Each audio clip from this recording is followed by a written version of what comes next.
보고 있습니다. 우리 친구들 계속해서 부음하고 계시나요? 이제 하루 앞두고 있는 이 99일차 이때 다시 한 번 더 받은 은혜를 기억하면서 주님 앞에 나아갔으면 좋겠습니다. 제일 좋은 건 수련회 후기 영상을 한 번씩 보는 것도 좋은 것 같더라고요. 이게 시간 지나서 내가 어땠지를 까먹거든요. 그래서 지금도 영상에 우리가 준비를 해놓고 그 저장을 해놨는데 한번 그때의 그 은혜를 기억하고 싶다면 한번 보는 것도 좋을 것 같아요. 자, 그럼 오늘 이제 말씀으로 넘어가겠습니다. 화면을 눌러주세요. 그럼 이게 넘어갈 것 같아요. 네, 감사합니다. 하나님께서 살아계심을 증명했어요. 엘리야는 저번 시간에 이 갈멜산에서. 그 후에 어떻게 되었는지에 대해서 혹시 궁금하지 않으신가요? 딱 우리는 엘리야라는 그 선지자에 대해서 하나님 편에 서서 혼자서 기도해서 이긴 엘리야다까지는 기억을 해요. 근데 그 다음에 엘리야의 행적에 대해서는 우리가 잘 너무 보지 않는 부분들이 있어요. 도망자 신세에서 이제 해방이 되었을까요? 이 엘리야가? 또 가뭄을 끝냈잖아요. 이방 신들을 물리쳤잖아요. 다시 이스라엘을 하나님 편에 서게끔 제대로 된 일을 했는데 그 공을 인정을 받았을까요? 우리 엘리야의 어마무시한 하나님의 그 역사하심으로 가뭄을 끝내고 비를 내리셨던 그 일들 이후에 어떻게 되었는지를 한번 보겠습니다. 정답은 무엇일까요? 바로 목숨의 위협을 획득했습니다. 이상하죠? 그래서 19장 1절을 보면 아합 왕이 엘리야가 바알과 아세라 선지자들을 다 죽였어 라고 이야기를 합니다. 누구한테요? 이세벨 자신 부인 이세벨에게 그렇게 이야기를 합니다. 이세벨 왕비가 화가 나겠죠. 자기가 결혼하고서 자기가 믿는 이방 신들, 자기 친구들 다 죽인 거잖아요. 그래서 이세벨이 목숨의 위협을 엘리야에게 던집니다. 엘리야, 너 잡히기만 해봐라. 너도 똑같이 죽여줄 거야. 이렇게 목숨을 위협합니다. 엘리야가 이 소식을 가져다 준 사신의 말을 듣고서 도망을 가죠. 그가 이 형편을 보고 일어나 자기의 생명을 위해 도망하여 브엘세바 광야 쪽으로 급히 엘리야가 도망치게 됩니다. 분명 하나님께서 역사하시고 함께 하셔서 그 모든 것들을 이기고 승리케 하셨는데 바로 엘리야는 이세벨의 그 눈앞에 놓여져 있는 그 칼로 너를 쳐 죽이겠다라고 하는 그 위협에 이전 것들은 생각을 못하고 너무 무서워서 너무 자기가 이 상황이 말이 안 되잖아요. 그렇죠? 그래서 황망하게 도망치는 모습을 보여줍니다. 엘리야의 그래서 이 갈멜산 이후의 모습은 이렇게 도망자의 신세로 다시 도망치는, 이전보다도 더 안 좋죠. 이전에는 하나님께서 가려주셔서 계속해서 그 가뭄이 일어난다고 하더라도 엘리야 때문이야 라고 말을 하는 건 아합 왕만, 이세벨 왕만 그렇게 주장했었지 실제로는 그들에게 하나님께서 책임을 물으셨던 거죠. 근데 이번에는 실제로 엘리야가 눈에 보이는 앞에서 모든 이방신을 믿는 선지자들을 죽였잖아요. 그 죽인 걸로 말미암아 지금 얘네들이 목숨의 위협을 엘리야에게 하고 있는 거죠. 그게 하나님께서 기뻐하시는 일이고 하나님께서 원하시는 일을 엘리야가 했음에도 이미 이 왕과 왕비는 눈에 생각에 보이는 게 없어요. 하나님을 이미 떠나버린 사람들이기 때문에 하나님께서 살아계심을 백성들이 고백을 하면서 영광을 돌림음에도 엘리야를 죽이려고 하는 거예요. 엘리야는 그런 모든 상황들이 이렇게 이 상황이 바뀌어서 이 형편을 보고서 와, 이래도 하나님을 안 믿어? 날 죽이려고 해? 라는 그런 낙심하는 마음이 들었을 거예요. 그래서 도망칩니다. 바로 이 브엘세바의 광야에 도망칩니다. 어마어마하고 무시무시하게 더워요. 그리고 먹을 것조차 없어요. 그래서 이 브엘세바의 광야에 아무도 사람들이 오지 않기 때문에 들어가면 사실 준비하지 않고 가면 죽는 걸 알기 때문에 이 광야로 도망친 거예요. 브에살바 광야에 도착을 하고 나서 하루길쯤 떨어져 있는 곳에 로뎀 나무 아래에 이제 엘리야가 잠시 몸을 뉘입니다. 그리고 앉아서 하나님 앞에 이렇게 기도를 하는데요. 오늘 본문 같이 읽은 말씀이죠. 같이 한번 읽어보겠습니다. 자기 자신은 광야로 들어가 하루길쯤 가서 한 로뎀 나무 아래에 앉아서 자기가 죽기를 원하여 이르되 여호와여 넉넉하오니 지금 내 생명을 거두시옵소서. 나는 내 조상들보다 낫지 못하나이다 하고 이렇게 고백을 해요. 엘리야는 본인이 할 만큼 다 했다라고 마음을 갖고 있었어요. 하나님의 이름으로 나와서 3년만 동안 도망쳤다가 하나님의 이름으로 모든 그 기적을 하나님께서 허락하셔서 이스라엘 백성들이 이제 하나님을 다시 알게 되었죠. 문제는 자신의 상황과 형편이 전혀 나아지지 않고 오히려 이전보다도 더 목숨의 위협을 겪어서 도망자의 신세로 다시 돌아가는 자신 스스로를 발견한 거예요. 그래서 지금 잡히지 않고 쪽박하지 않은 이때에 하나님 제 목숨을 걷어가 주세요. 저는 할 만큼 한 것 같아요. 여기서 더 나아지지 않을 것 같아요. 아니 그 눈에 보이는 앞에서 불을 내리게 하고 850명을 하나님께서 이기게 하시고 비까지도 내리시게 하시는 그 은혜를 경험했는데도 저의 상황은 변하지가 않아요. 하나님, 전 여기까지인 것 같아요. 저는 이전에 이 모든 상황을 완벽하게 승리로 이끌었던 조상들보다 전혀 낫지 못한 인간입니다. 자포자기를 합니다. 이렇게. 그리고서 이제 점점 엘리야는 굶어서 힘을 잃고 쓰러져 누워 죽어가게 돼요. 이럴 때 하나님께서 한 천사를 보내십니다. 강사님 읽어볼게요. 로뎀 나무 아래에 누워 자더니 천사가 그를 어루만지며 그에게 이르되 일어나서 먹으라 하는지라. 본즉 머리맡에 숯불에 구운 떡과 한 병 물이 있더라. 이에 먹고 마시고 다시 누웠더니 여호와의 천사가 또다시 와서 어루만지며 이르되 일어나 먹으라. 내가 갈 길을 다 가지 못할까 하노라 하는지라. 하나님께서는 이 엘리야에게 천사를 보내서 만나주세요. 그리고 그냥 그래 너의 소원대로 너의 목숨을 내가 걷어갈게가 아니라 먼저 하신 일은 어루만져 주셨다라고 하는 거죠. 하나님께서는 이 엘리야의 상황과 형편, 그 마음에 낙심하고 자포자기하는 심정을 알고 계셨어요. 그리고 이해하시면서 공감하시면서 어루만지시는 거예요. 엘리야, 내가 다 알아. 너 힘들고 어려운 거 너가 그렇게 노력해서 내 이름으로 혼자 그 앞에 나와서 기도하면서 역사했다는 거를 내가 다 알고 있어. 괜찮아. 일어나서 내가 준비한 숯불에 구운 떡과 물을 마시러. 너가 굶어서 내가 원하는 길로 너가 가고자 하는 너가 지금 걷고 있는 이 여정이 끝이 날까봐 내가 우려가 되고 염려가 된다. 이 떡과 물을 마시려. 이렇게 천사를 보내셔서 엘리야에게 먹을 것과 마실 것과 또 위로를 주십니다. 엘리야가 이때 좀 회복을 하고 힘을 얻었나 봐요. 그래서 주어진 것들을 먹고 마시고 다시 일어나게 됩니다. 엘리야가 그렇게 일어나고 하나님의 은혜 가운데에 이제 기나긴 여정을 하게 되는데요. 19장 8절 말씀에 이에 일어나 먹고 마시고 그 음식물에 힘을 의지하여 40야를 가서 하나님의 산 호렙에 이르니라. 하나님 산 호렙까지 40일을 걸어갔다라고 하는 거예요. 40일 동안 터덜 걸어가는데 어느 정도의 거리인지 우리 친구들에게 이해를 돕기 위해서 강사님이 준비를 했습니다. 최근의 지도인데요. 여기에 브엘세바에서 호렙 산으로 추정되는 길까지 418km예요.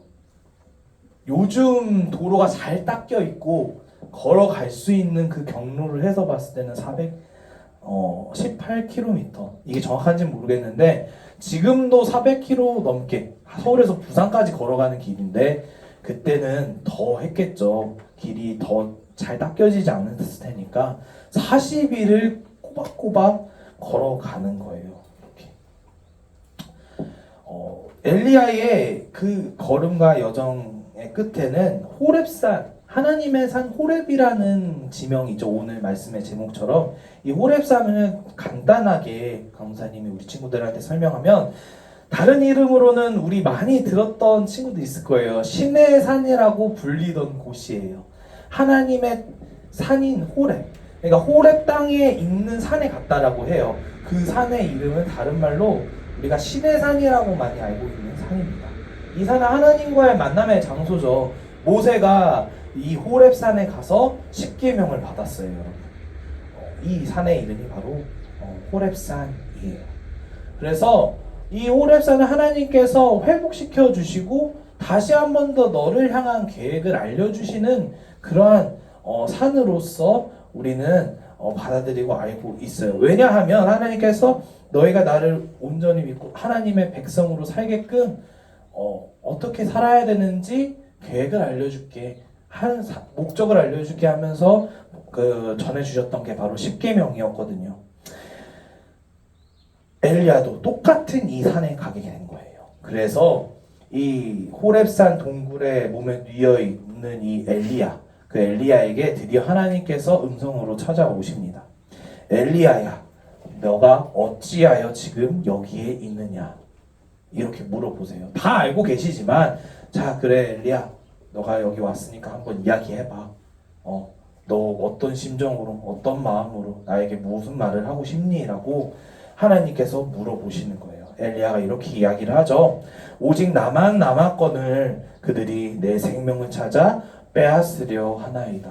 결국에 저 혼자밖에 없어요.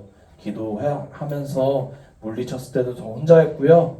그 이후에도 변함없이 저 혼자네요. 저 혼자고 세상은 저를 공격해요. 하나님 믿는 사람을 죽이려고 해요. 저는 그 안에서 혼자이기에 도망쳐서 여기까지 왔습니다. 이렇게 이야기를 합니다. 하나님께서 꾸짖듯이 말씀하신 게 아니에요. 세밀한 음성이라고 하시거든요. 세밀한 소리로 하나님께서 2번이나 이렇게 물어보세요. 그리고 엘리야도 자신의 이 자리에 있는 이유에 대해서 이렇게 2번 이야기를 합니다. 하나님께서 이 엘리야의 이 말을, 이 마음을 받으시고서 다시 한 번 더 엘리야에게 명령하시고 살아갈 목적을 허락하시는데요. 오늘 열왕기상 19장 15절과 16절까지 말씀 강사님이 추려서 적어놨습니다. 한번 읽어볼게요. 여호와께서 그에게 이르시되 너는 내 길로 돌이켜 광야를 통하여 다메섹에 가서 이르거늘 하사엘에게 기름을 부어 아람의 왕이 되게 하고 예후에게 기름을 부어 이스라엘의 왕이 되게 하고 엘리사에게 기름을 부어 너를 대신하여 선지자 되게 하라. 이게 무슨 뜻이냐면요, 이렇게 봤을 때는 잘 모르잖아요. 하나님께서 여전히 이 엘리야를 하나님의 사람으로서 놀라운 계획을 갖고 함께 하신다라고 하시는 말씀이에요. 별 볼 일 없잖아요, 사실. 이렇게까지 하나님의 사람으로 했지만, 살아서 이렇게 나아갔지만 결국에는 죽음의 신세, 도망자의 신세로 인생이 끝났다라고 엘리야는 이때 생각하고 있었어요. 나는 이제 남은 건 내 생명밖에 없구나 라고 하는 이 상황에서 하나님께서 아니다, 너는 여전히 내 안에서 존귀한 하나님의 사람이다, 나의 사람이다 라고 말씀을 해주시는 거예요. 가장 하나님께서 사랑하시고 기뻐하시는 선지자만이 왕에게 기름을 부을 수 있는 사람이에요. 왕을 임명할, 하나님 대신해서 임명할 수 있는 자격은 정말 하나님께서 가장 사랑하시는 선지자만이, 권위 있는 자만이 할 수 있는 일이거든요. 엘리야에게 이 일을 다시 맡기시는 거예요. 야, 다시 다메섹으로 돌아가라. 돌아가서 아람의 왕인 이 하사엘에게 너가 기름을 부으는 그러한 임무를, 너의 삶의 이유를 그 삶의 이유를 다시금 너에게 줄게. 또 예후에게 기름을 부을 수 있는 그러한 일들을, 귀한 일들 너에게 맡길게. 그리고 엘리사에게, 너의 뒤를 이을 엘리사라는 이에게 기름을 부어서 선지자 되는 그 일까지도 내가 너를 향한 계획이 여전히 존재한단다. 너 생명밖에 남은 게 아니야. 내가 있잖아. 내가 함께 하잖아. 너에게는 늘 내가 생각하는 그 계획이 있어라고 하나님께서 위로하시면서 이렇게 다시금 가게끔 하시는 거예요. 그리고 이렇게 말씀을 하시죠. 너 혼자라고 했지? 너 혼자 아니야. 널 혼자 두지 않아. 그러나 내가 이스라엘 가운데 7,000명을 남기리니 다 바알에게 무릎 꿇지 아니하고 다 바알에게 입맞추지 아니한 자니라. 너와 함께할 7,000명을 남겨두었어. 혼자라고 생각하지 말고 힘을 내려. 너와 함께할 거야 나는. 이렇게 하나님께서 엘리야에게 다시금 회복시켜 주시고 힘을 주시는 거예요. 엘리야가 이걸 순종을 했을까요? 순종하지 않았을까요? 순종을 했겠죠. 다메섹으로 다시 올라갑니다. 제가 적어놓지는 않았지만 다메섹이라는 동네로 다시 거슬러서 올라가는데 그 길은 엘리야가 호레센까지 내려가는 길의 2배 되는 거리예요. 그러니까 한 700-800km를 다시 올라가요. 그 여정, 다시 올라가서 그 가는 여정 가운데 하나님께서 하신 그 약속하신 말씀을 엘리야는 믿고 순종했던 거죠. 우리의 계획과 그 준비되어 있었던 일들이 우리가 이처럼 항상 무너질 때도 있고 실패할 때도 있어요. 엘리야가 그랬겠죠. 엘리야의 생각은 이렇게까지 하나님께서 역사하셨는데 안 바뀔까? 라는 생각이었어요. 그 준비된 계획들, 준비된 그 일들. 하지만 아합 왕과 이세벨 왕비는 전혀 바뀌지 않았죠. 그래서 낙심이 들고 자포자기 심정이 들었던 거예요. 하나님, 이만큼 저를 통해 역사하셨으면 됐잖아요. 이젠 아닌 것 같아요. 이제 제가 부딪혀봤는데, 제가 전도해봤는데, 제가 공부해봤는데, 제가 하나님께서 원하시는 게 이거인 것 같아서 시도해봤는데 잘 안 되네요. 여기까지인 것 같아요. 아닌 것 같아요. 자포자기 심정이 저희들 가운데에 있을 수 있어요. 하지만 중요한 건 하나님의 계획은 우리의 생각처럼 우리가 생각하고 계획하고 또 준비하는 것처럼 무너지지 않고 실패하지 않는다라고 하는 거예요. 그 모든 과정, 내가 실패로 여겨졌던 그 모든 과정은 하나님의 계획 속에 있음을 우리 친구들이 알고서 위로를 받았으면 좋겠어요. 그래서 실패하는 게 절대 실패하는 게 아니에요. 그 상황을 통해서 하나님께서 우리에게 깨닫게 하시고 알게 하시는 그 놀라운 일들이 분명히 있는 줄 믿습니다. 그래서 우리 모두 모든 과정을 이끄시고 그 결과의 결실을 맺도록 힘과 능력을 주시는 하나님 앞에 기도하면서 의지하면서 나아갔으면 좋겠어요. 오늘 하나님께서 그 로덴 나무 아래에 지쳐 쓰러져 누워있는 엘리야에게 천사를 보내서 힘을 주시잖아요. 구운 떡과 물을 주세요. 우리가 가장 낮아질 때에 우리가 모든 것들을 내려놓을 때야 비로소 하나님을 만나는 그 순간이 찾아올 수가 있어요. 그때 하나님께서 허락하시는 떡과 물을 먹고 마셨으면 좋겠어요.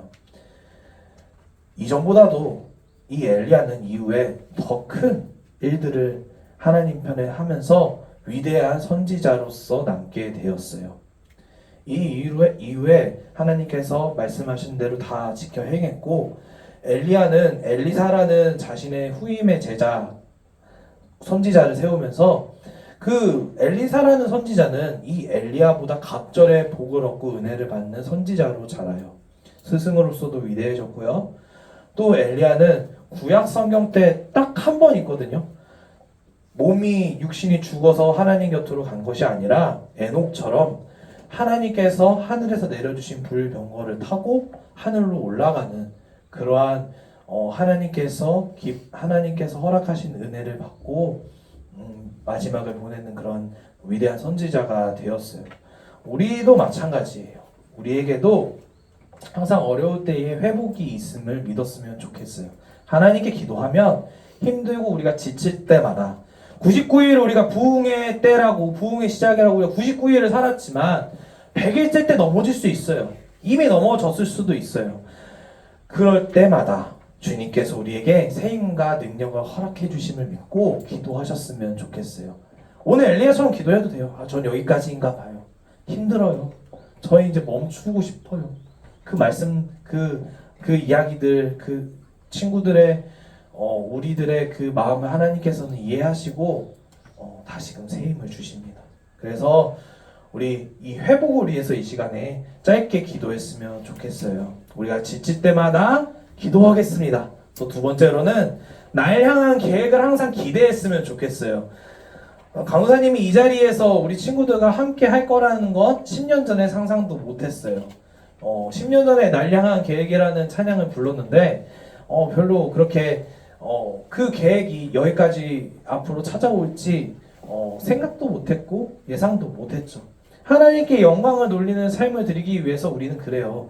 하나님께서 날 향한 계획이 무엇일까를 기대하다 보면 어느새 어느 순간 다시금 그 2배의 거리를 되돌아가는 그 엘리야의 걸음처럼 다시금 하나님께서 허락하시는 은혜의 그 계획 가운데 우리가 도달할 줄 믿습니다. 선택의 시작, 과정, 결과 모두 인도해달라고 기도했으면 좋겠어요. 배짱 부리지 않았으면 좋겠어요. 우리는 우리의 계획을 그대로 100% 실현할 힘과 능력이 없어요. 그래서 기도하는 거예요. 내가 지금 이 선택하는 모든 그 시작 정말 하나님 뜻일까요? 하나님, 제가 진짜 하나님께서 원하시는 걸 선택을 하는 걸까요? 주님, 제가 지금 하고 있는 그 모든 과정 제 욕심으로만 하는 걸까요? 아니면 주님께서 허락하신 그 과정 가운데 가는 걸까요? 저에게 정말 주님이 원하시는 길이 이것이라면, 알게 하시고 제 마음에 들게 하신 게 이것이라면 끝까지 갈 수 있도록 그 과정을 인도해 주세요라고 기도했으면 좋겠습니다. 그리고 그 결과까지도 저보다도 저를 더 사랑하시는 하나님, 그 결과도 제가 예상하고 생각했던 것보다 더 복된 결과로 인도해 주실 줄 믿습니다. 먼저 내가 갔던 나보다 앞서가는 것 같은 모든 이들보다도 지금은 제가 뒤쳐져 있는 것 같고 공부도 늦게 시작하는 것 같고 우리 친구들 학원도 늦게 다니는 친구들도 우리 많았죠. 하지만 그 모든 과정 가운데 되돌아가는 것 같으면서도 결국에는 먼저 도달케 하시는, 먼저 더 잘되게 하시는 하나님의 은혜가 분명히 계획이 있는 줄 믿습니다. 우리 이걸 소망으로 두면서 함께 회복과 계획을 위해서 짧게 기도하고 주기도문으로 이 시간 모든 순서를 마치겠습니다. 아버지, 저희들 가운데 회복하시는 은혜를 주시는 줄을 믿습니다. 아버지, 저희가 지치고 쓰러지고 내 뜻대로 안 되고 내 생각대로 되지 않아서 하나님 앞에 넘어질 때에 그냥 넘어지고 그냥 그 사이에서 끝나는 것이 아니라 기도할 수 있는 은혜를 저희들 가운데 허락하여 주시옵소서. 다시 일어날 힘을 허락하시는 주님 앞에 나아가기를 원합니다. 나의 복음이 흑했던 그 자리로 다시 그 이끄시고 오히려 더 크신 은혜로 갑절의 복을 허락하시는 은혜 주님이 허락하여 주시고 회복시켜 주실 줄 믿습니다. 저희가 나아가기를 원합니다. 부흥의 때는 끝나는 것이 아니라 잠깐 다시 새 힘을 얻고 걸어가는 것인 줄 믿습니다. 아버지, 저희들의 마음 가운데에 생각 가운데에 힘들고 어려울 때마다 주님이 먼저 생각날 수 있도록 주여 은혜를 더하여 주시옵소서. 나를 향한 계획이 반드시 있는 줄 믿습니다. 하나님의 그 계획은 절대로 무너지지 않고 절대로 사라지지 않고 실패하지 않음을 믿습니다. 아버지, 나의 계획을 내가 의지하는 것이 아니라 먼저 하나님의 그 계획하심을 의지하며 나아가기를 원합니다. 모든 선택의 순간과 모든 과정의 그 순간과 결과의 모든 열매까지 하나님께서 허락하시는 은혜 가운데에 온전케 하여 주실 줄 믿사오니 아버지, 저희들 기도하길 원합니다. 더욱더 간절히 구하기를 원합니다. 주님께서 승리케 하시고 놀라운 일들을 우리의 삶 가운데에 우리 인생 가운데에 함께하여 주실 줄 믿습니다. 아버지, 잠깐 내가 뒤처지는 것 같다 할지라도 세상이 아닌, 세상에서 말하는 당연한 것이 아닌 하나님께서 원하시는 것을 선택한다 할지라도 아버지, 포기하지 않고 우리와 함께 하신 하나님께서 결국엔 승리케 하시는 줄을 믿습니다. 우리에게 그 믿음의 결단의 순간들이 온전케 주님 앞에 영광 돌리는 순간으로 선택으로 할 수 있도록 저희들의 작은 믿음을 더하여 주시옵소서. 아버지만을 바라보기를 원합니다. 시험 기간에 아버지 앞에 나온 이 발걸음을 주님께서 은혜를 더하여 주시옵고 주님을 선택하는 그 모든 선택이 결코 후회가 되지 않도록 후회 않게 하신 하나님의 그 놀라운 손길을 저희들이 경험하는 이 순간이 되어질 수 있도록 주여 함께하여 주시옵소서. 주께 영광 올려드립니다. 감사드리며 예수님의 이름으로 기도드립니다. 아멘.